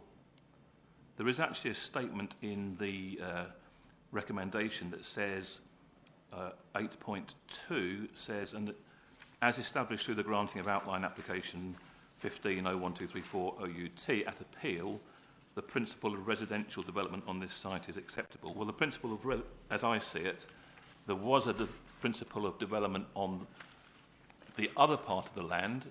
If residential includes care homes, then that would be true, but I would suggest the principle has not been proven because that particular piece of land was never approved for housing.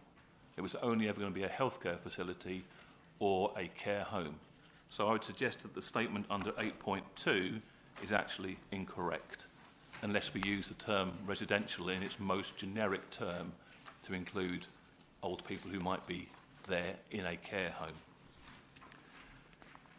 So my basis of that is that actually we haven't established any principle of residential on that particular piece of land. All that was established was a care home or a healthcare facility. However, my real issues are more about the precise location of the development, and I have 2 major concerns I would like to draw your attention to. When planning was originally requested for the main development, TDC quite rightly refused permission, primarily on the basis of the green gap being closed. Although permission was subsequently granted at appeal and a large proportion of the green gap disappeared, importantly, it was not eliminated completely. As things stand at the moment, if you look into the site from Halstead Road, as the photographs just showed, and took away that temporary white advertising fence, you would see an open field, i.e. the remaining green gap. And crucially, that view will remain the same even when the planned 240 houses are completed, because the rest of the field is destined to become public open space with trees, grass, walkways, etc. However, if these properties are built on that particular block of land, that remaining green gap will disappear completely and all we will see is houses. I would suggest that the TDC were quite right to question it before on the green gap. The fact that the inspector ruled against it doesn't take away the fact that your argument for green gap still pertains.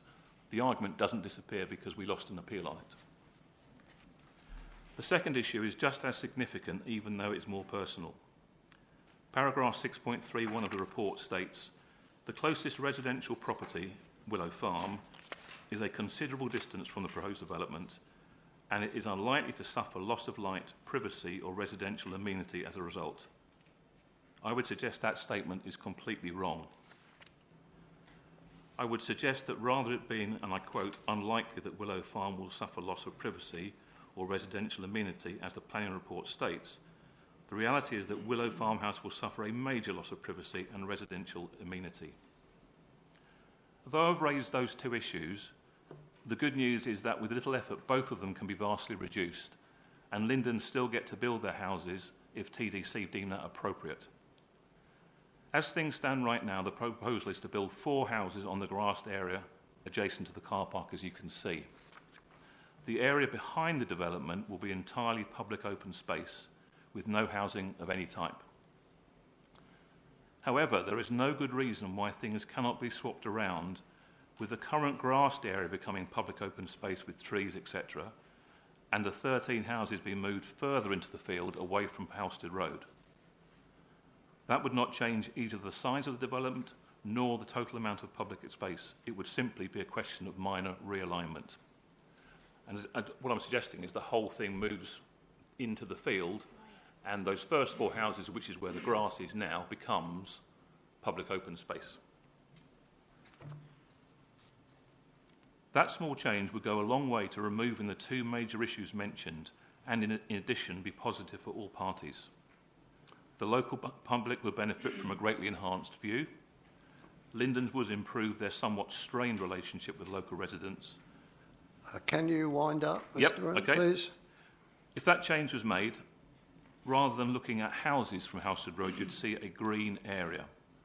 The future owners of those houses would look at grass rather than the car park.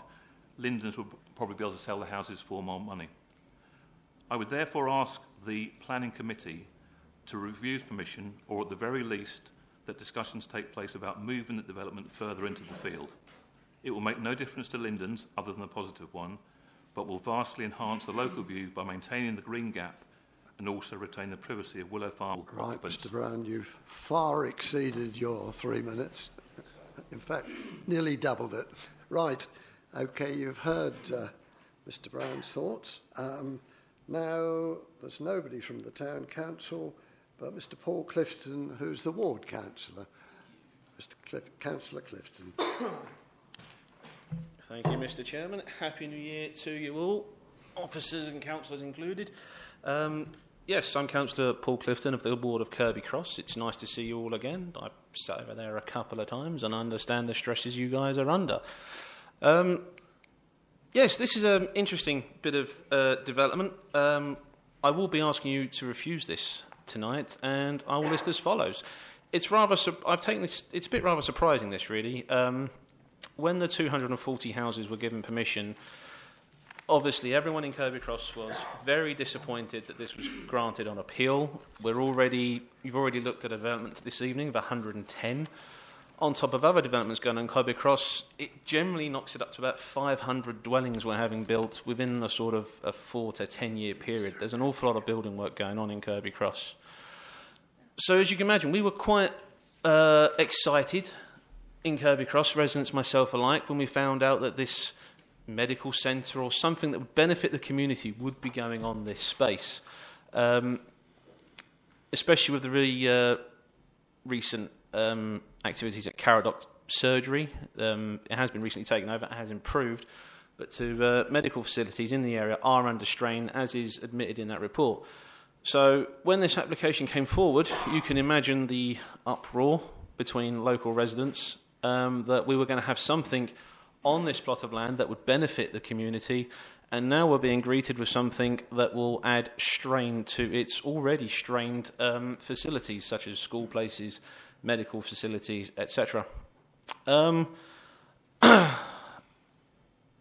have to admit, when these houses started getting built, I even approached Linden Homes and was almost tempted myself to buy one.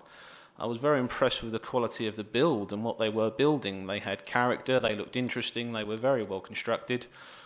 And then this came forward, and I was deeply saddened with what they proposed. My main issues with this is if you look at the whole of the Linden Homes development, and if you look at the whole of Halstead Road, there is a massive difference between the houses being built and the houses that already exist.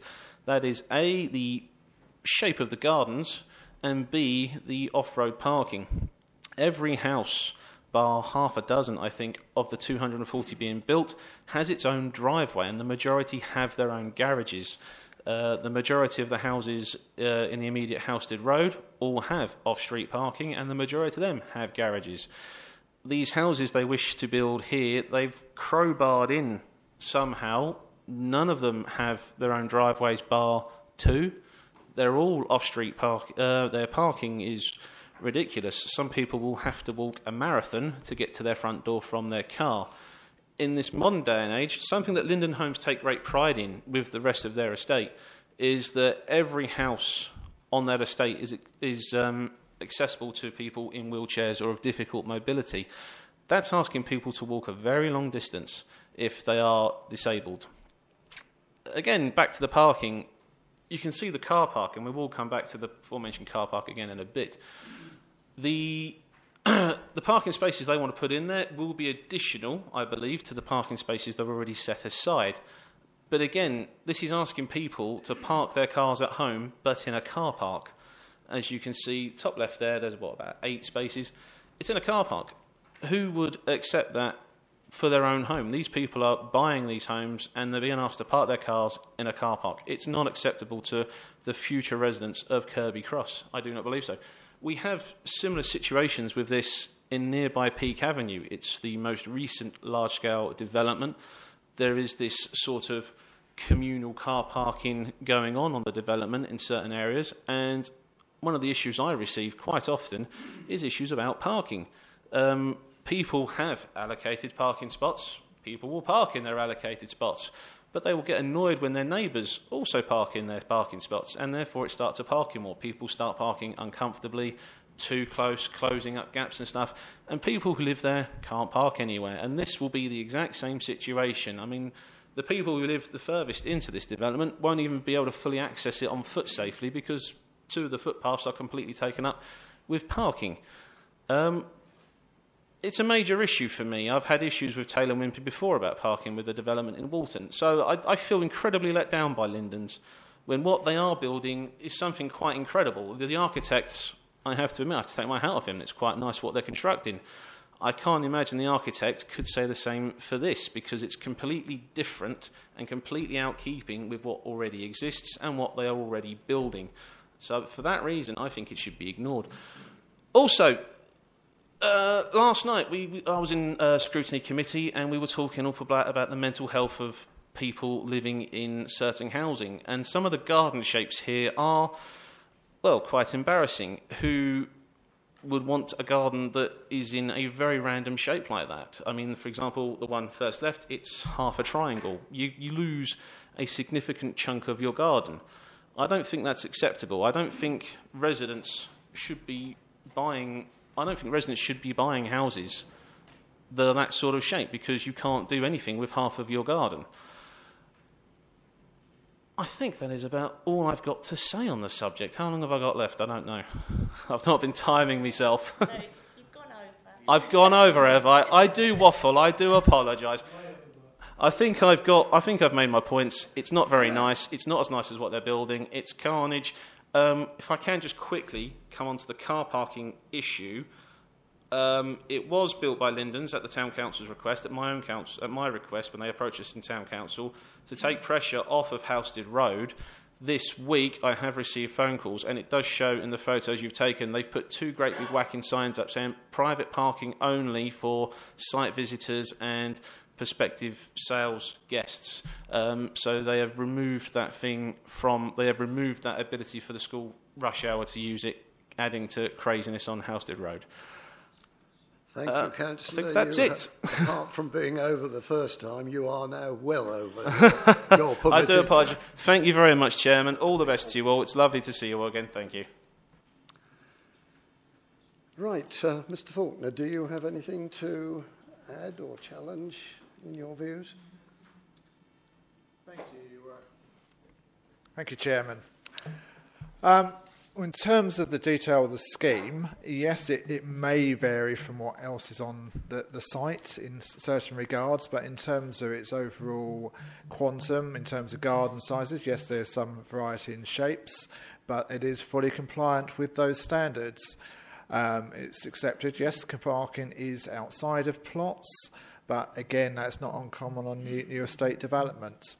In terms of distances, walking to plots, again, I don't necessarily share the view of council that there's not significant distances to actually. I've certainly seen significantly more than actually being proposed in this particular scheme. It is still relatively in close proximity to the houses before us. In terms of the comments from the local resident, I was just going to go on, particularly with regard to distances and relationship with the dwelling to the north.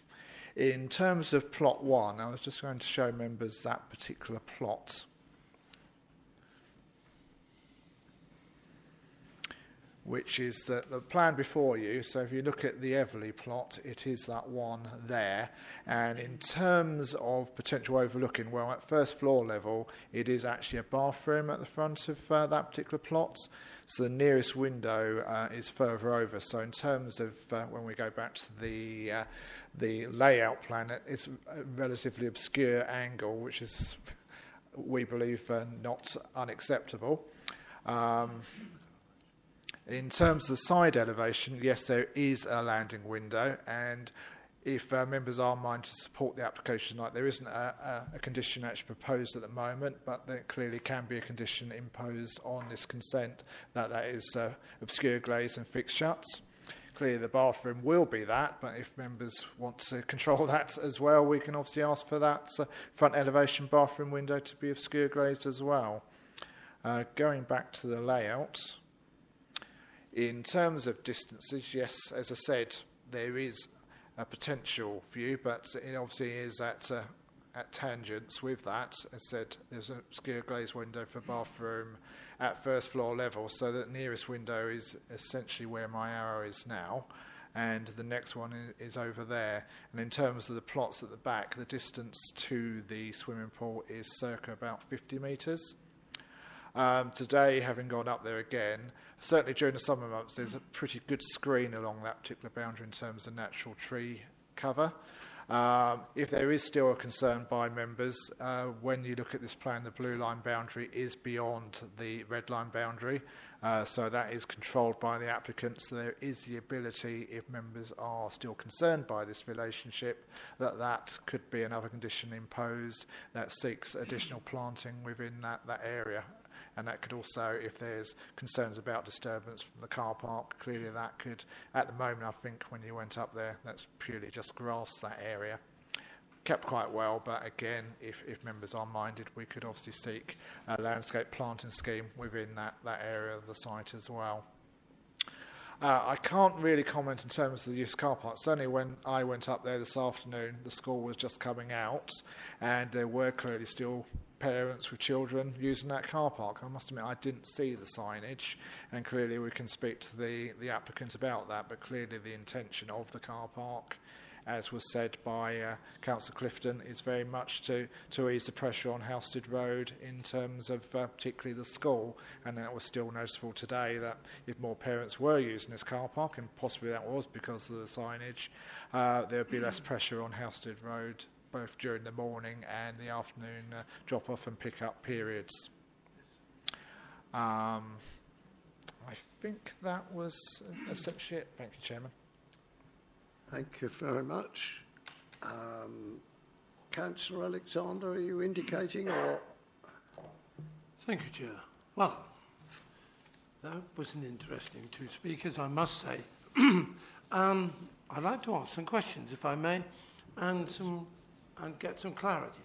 One, am I right in saying that we are looking at the application before us here tonight? That's what we are viewing. We can't move it around or say, let's build it in Parkston or somewhere. We have to view what we've been given here tonight on this agenda. And just as, if you don't mind, Graham, this, please. Do the gardens meet the meterage standards? Is there an ample meterage around those houses to meet and to qualify? I think Mr Faulkner nodded. Thank you, Chairman. I'm happy to clarify that for the audience as well. Yes, that's correct. The scheme, what we have before us is a scheme for determination tonight.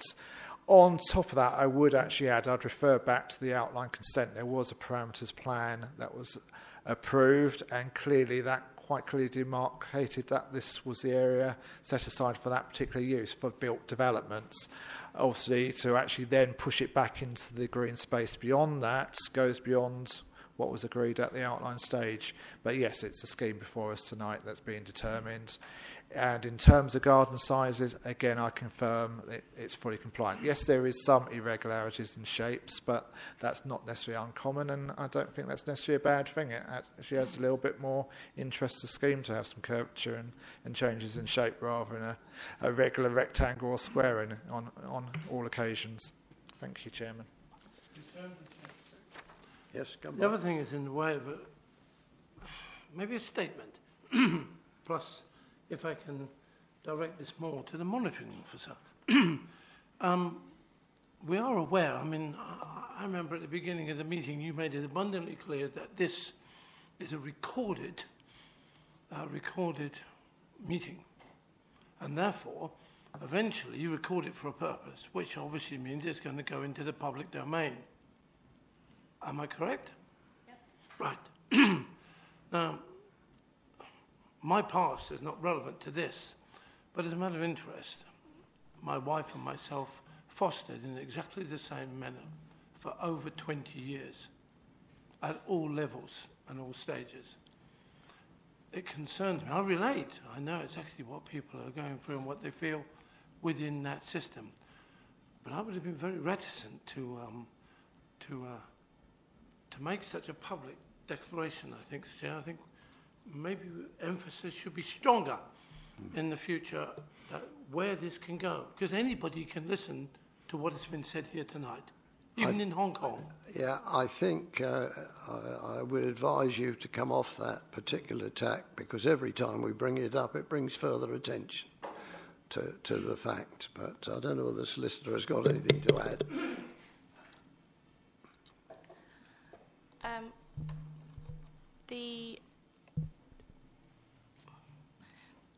The meeting is recorded. The speakers are advised that the meeting is recorded. As to whether the complete extent of the recording goes onto the website after the meeting, I will be considering with consulting the chairman. It may be possible to remove elements on public safety grounds. Councillor Bray. Thank you, Chairman.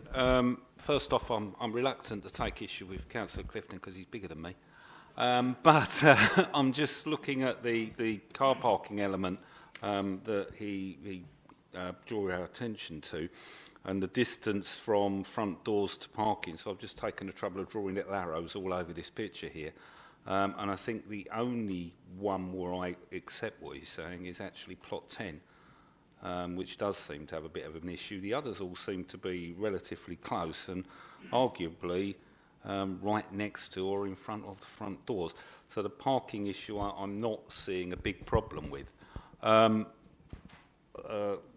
The officer, regarding the overlooking issue, the officer did say that it was possible for additional planting stroke landscaping to mitigate that. And I think opaque glass in the side elevation of a house is an absolute must, no question. I don't think there's any doubt about that. I think anyone would argue with that. I'm hoping that will be enough. I'm not an expert on that. So that's where I'm at.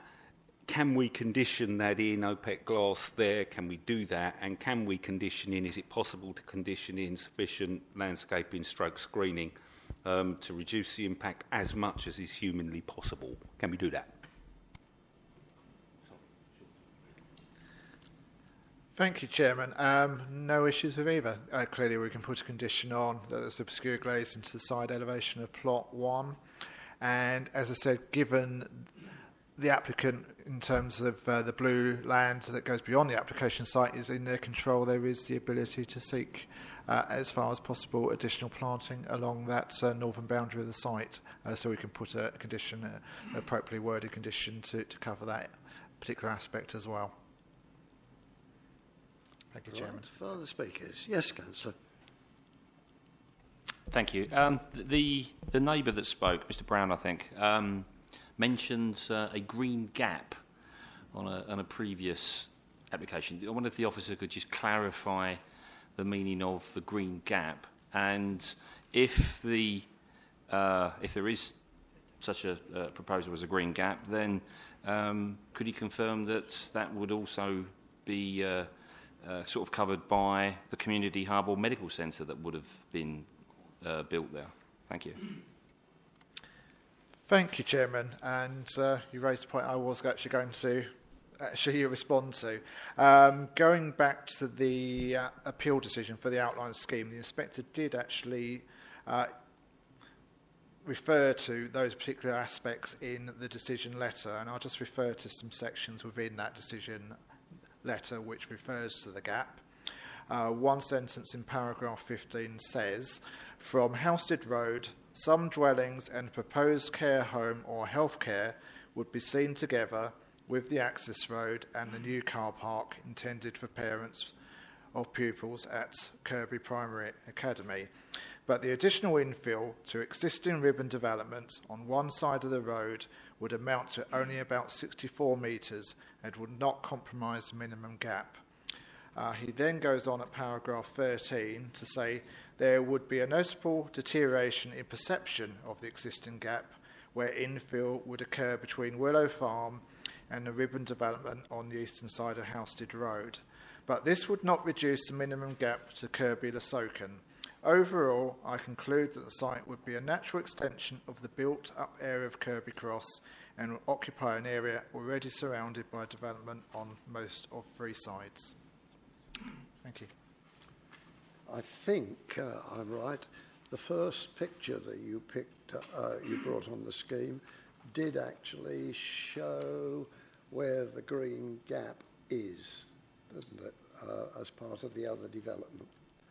So that is that's shown on there, and it was approved as part of the development for 272, did we say, properties. So, whereas this little piece wasn't highlighted.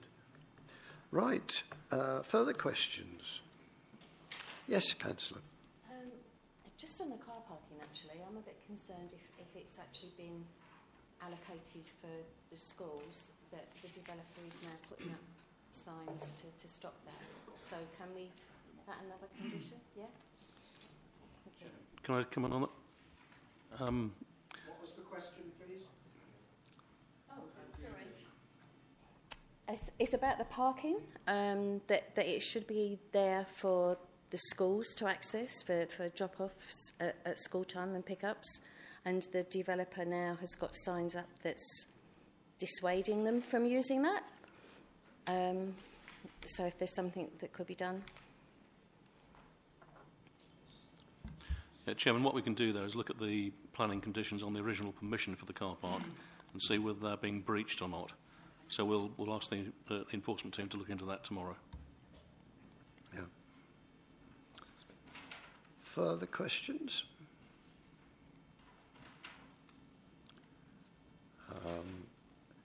You've seen how the adjacent property could have the nearest window as a fixed window and an opaque window.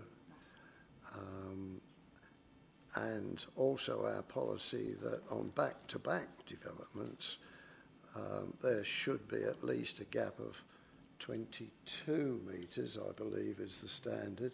In this case, there is in excess of that, I think I'm right in saying. Right. Yes, Councillor. Can I just ask the officer, if it was a condition and the committee was mindful to approve this with a condition, can you confirm that the possible landscaping that could be proposed would indeed block the view from the houses at the front there sufficiently to reassure the neighbour that actually lives there? Thank you, Chairman. In terms of the distance from that red line boundary to the blue line, I measured it earlier. It's about 5 metres, so that is a reasonable distance to get a good quality landscape belt through that area. And there's no reason that can't be an evergreen form of landscaping. I think part of the problem at the moment is it's deciduous, and when I was up there during the summer it was quite dense, that particular boundary. You couldn't actually see into the building to the north, but certainly at this time of year I agree it is relatively exposed, so there's no reason we can't seek to add planting along that boundary. Councillor Alexander. Oh, give way on that point, yes. Thank you. How would that be policed in terms of ensuring that the landscaping done there actually does its job? Do we have an enforcement team that would specifically go out there to check those views, and they have the power to enforce the landscaping to do what it was supposed to do? Well, as part of granting the consent, depending on the wording of the condition, we can ensure that that comes forward early in the scheme.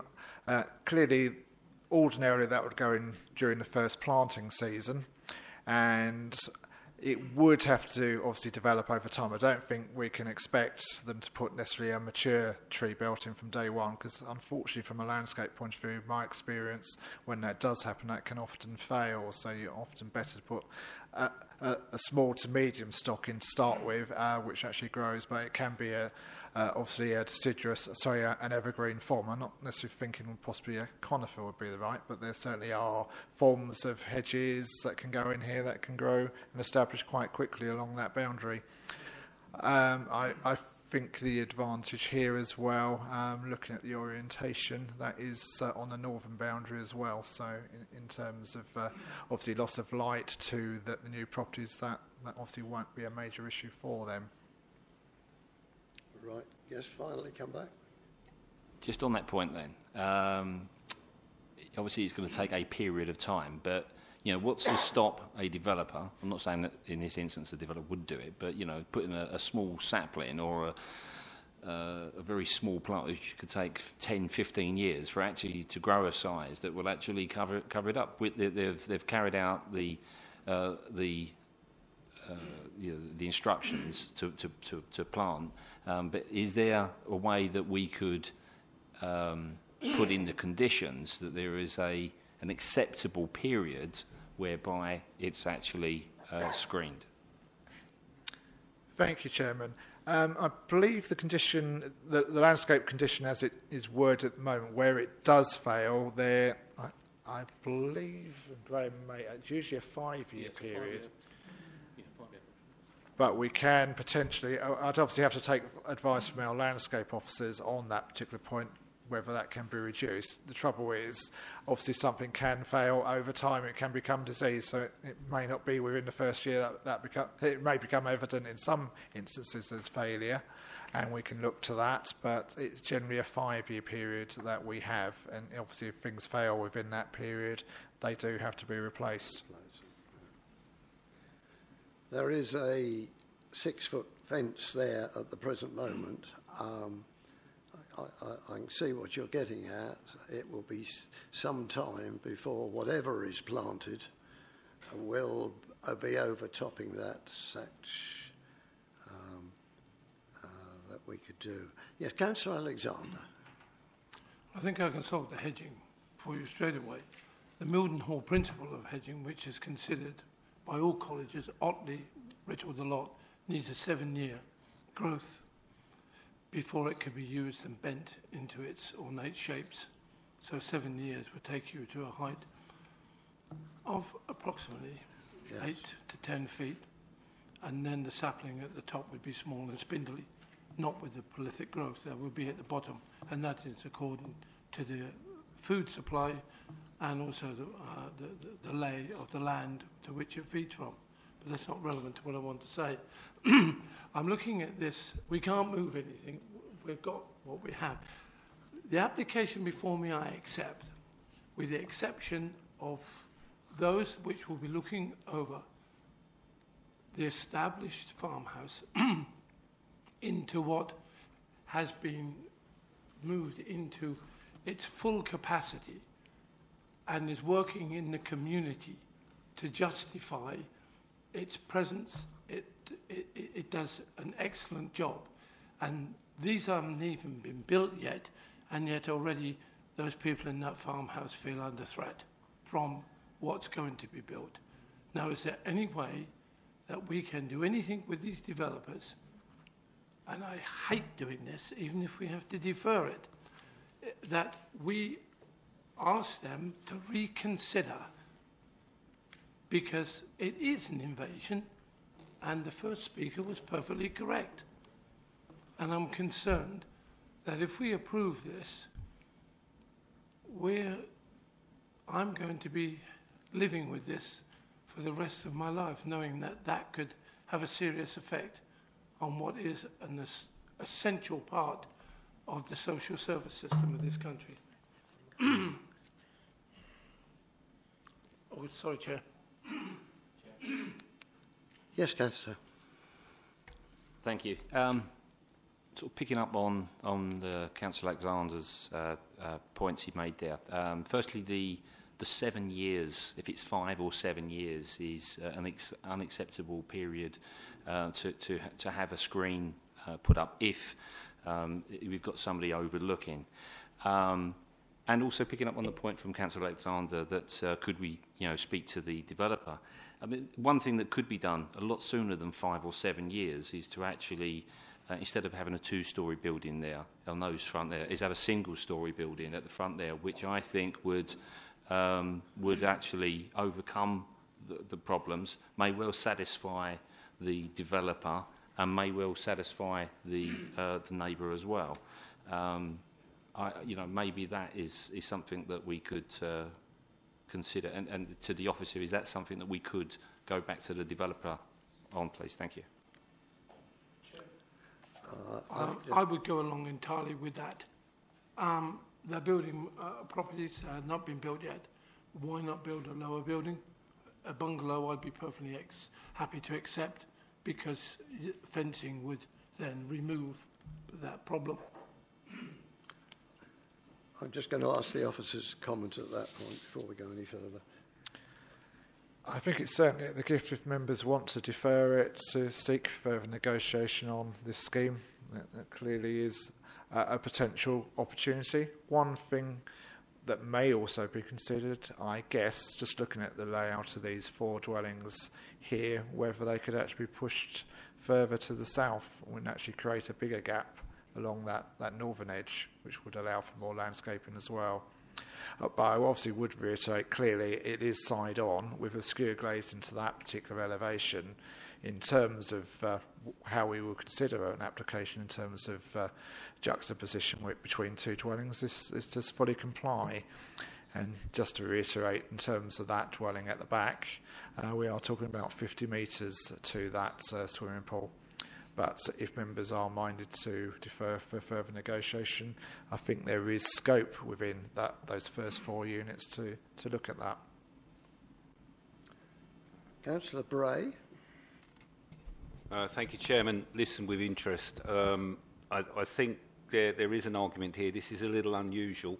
The overlook issue, I think, albeit some would argue insignificant, is certainly there. And it could be fixed by a single-storey building. It may be fixed by moving it to the south. I'm loath to defer anything. I hate deferring anything. But I think on this occasion there is a very good case for going back to the developer and saying, could you please? I don't think there's any harm in doing it. I think there are special circumstances. Therefore, I'm going to propose that we defer this application with a view to speaking to the developer and asking him if he can make such changes as will negate this problem. Thank you. Right. Can we sort out quite what you're going to ask the officers to go back? The first block adjacent to Willow Farm be a single-storey building and possibly, as Mr Faulkner's indicated, the pair of them moved slightly nearer to the road. It's not taking any car parking spaces, is it? No, it isn't. So that's what the deferment would be for. The first building adjacent to Willow Farm be a bungalow or a single-storey pair, and all 4 of them move slightly nearer the road. That's what the proposer and the seconder are indicating. Yes, I won't take the vote just yet. Yes, Councillor. Can I just sort of clarify? It's both of those front buildings there that's going to be single-storey, and also could we add? I think we should still stipulate landscaping in between those as well.